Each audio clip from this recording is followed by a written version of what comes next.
Changamoto zinazomsumbua mgonjwa wa kisukari mara kwa mara. Ifahamike kwamba mgonjwa wa sukari huwa ana changamoto nyingi ambazo zinamkabili. Pindi unapofikia umri wa miaka 40 na kuendelea, unapokuwa na tatizo la sukari, huenda sukari yako ikawa type 1 ambayo imekuanza kabla ya umri wa miaka 40, lakini pia unaweza kuwa na sukari type 2 ambayo imekuanza kuanzia umri wa miaka 35 na kuendelea. Lakini mara nyingi unapofikia umri wa miaka 40 na kuendelea, 45, 50 na kuendelea, kuna changamoto nyingi ambazo utakuwa unaanza kuziona. Mfano kama miguu kufa ganzi ama kuwaka moto, mikono kufa ganzi, kuwaka moto, kupata maumivu makali ya kiuno ama uti wa mgongo, macho kuwa hafifu, kuhisi kizunguzungu, kujisikia kuwa ni mchovu sana. Unaweza kuwa unachoka sana hali ya kuwa hujafanya kazi yoyote ile. Sasa huyu mgonjwa wa kisukari wa design kama hii inahitajika kwamba apate tiba kwa haraka sana kwa ajili ya kuweza kuondoa hizi dalili ambazo zimetokana na sukari.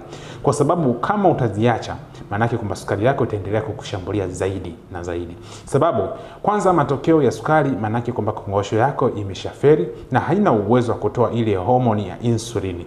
Na kama kongosho yako haina uwezo wa kutoa ile homoni ya insulini, ndiyo maana viwango vya sukari vinapanda sana katika damu yako. Hivyo inakusababisha kwamba damu yako iwe na sukari zaidi ya 16 mpaka 20 na kuendelea, na kuweza kusababishia kwamba kupata maumivu katika mwili wako, kuwa na ganzi, kujihisi ni mchovu wa mara kwa mara hata kama haujafanya kazi yoyote. Kwa mwanaume anaweza kujikuta kwamba anapoteza ile hamu ama hisia ya kushiriki tendo la ndoa, na mwanamke naye anaweza kujikuta kwamba anakosa ile ladha kabisa ya kufanya ama ya kushiriki tendo la ndoa. Anaweza kujikuta kwamba anafanya kwa sababu ya kumridhisha mume wake, lakini yeye mwenyewe hana ile hisia au hana ile ladha ya kushiriki tendo la ndoa. Hii yote ni matokeo ya sukari. Lakini pia sukari inapokusumbua kwa muda mrefu na kutumia dawa kwa muda mrefu, inakusababishia kuweza kupata maradhi ya figo, na hata wakati mwingine kuweza kusababishia kupata pressure. Hivyo ondokana na maradhi ya figo pamoja na maradhi ya pressure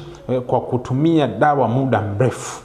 Badala yake, acha nikuelekeze dawa zilizokuwa nzuri na sahihi ambazo zitaweza kumaliza changamoto yako ya sukari kuwa vyema kabisa, kwa sababu dawa hii inatibu ile kongosho ili iweze kutoa insulini katika viwango vyake vinavyohitajika, hivyo na kuweza kusababisha kwamba damu yako iweze kurudi katika hali nzuri kutokana na viwango vya sukari vinavyopanda sana mara kwa mara katika damu yako. Dawa hizi ambazo ukizitumia zitakuweka katika hali nzuri sana.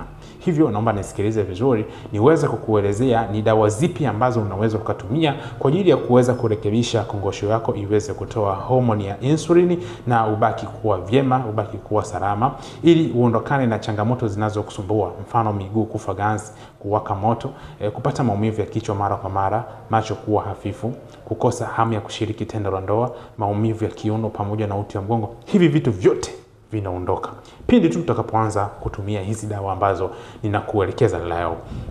Hizo dawa kwanza, tafuta ile aloe vera. Nadhani tunaifahamu sana aloe vera. Ile aloe vera utaiosha na kuisafisha vizuri kabisa, kisha utaikata katikati kuondoa ile layer ya kijani, ibaki ile layer tu ya katikati. Kuondoa ile magamba ya kijani, lakini ibaki ile layer yake. Chukua aloe vera ya kutosha. Kisha hapo chukua majani ama magome ya mzambalau.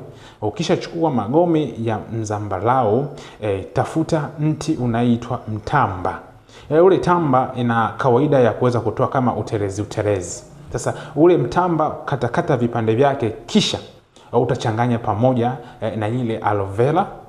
Ukisha changanya pamoja ile aloe vera pamoja na magome ya mzambalau, utachemsha.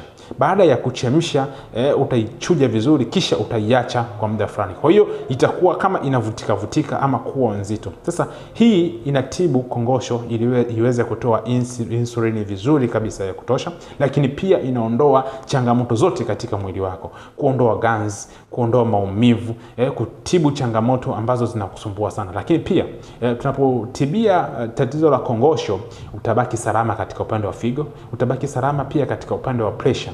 Kama una dalili za pressure zinaanza kukusumbua, basi pia utabaki salama. Kwa hiyo tunatibu na kuweza kumaliza changamoto zinazoweza kukusumbua.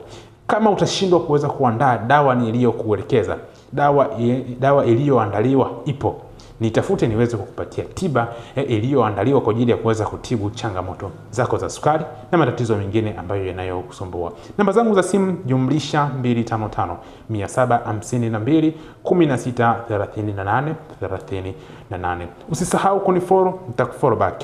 Like, comment, share. Acha swali lako katika comment section, nitakujibu vizuri tena ipasavyo kabisa.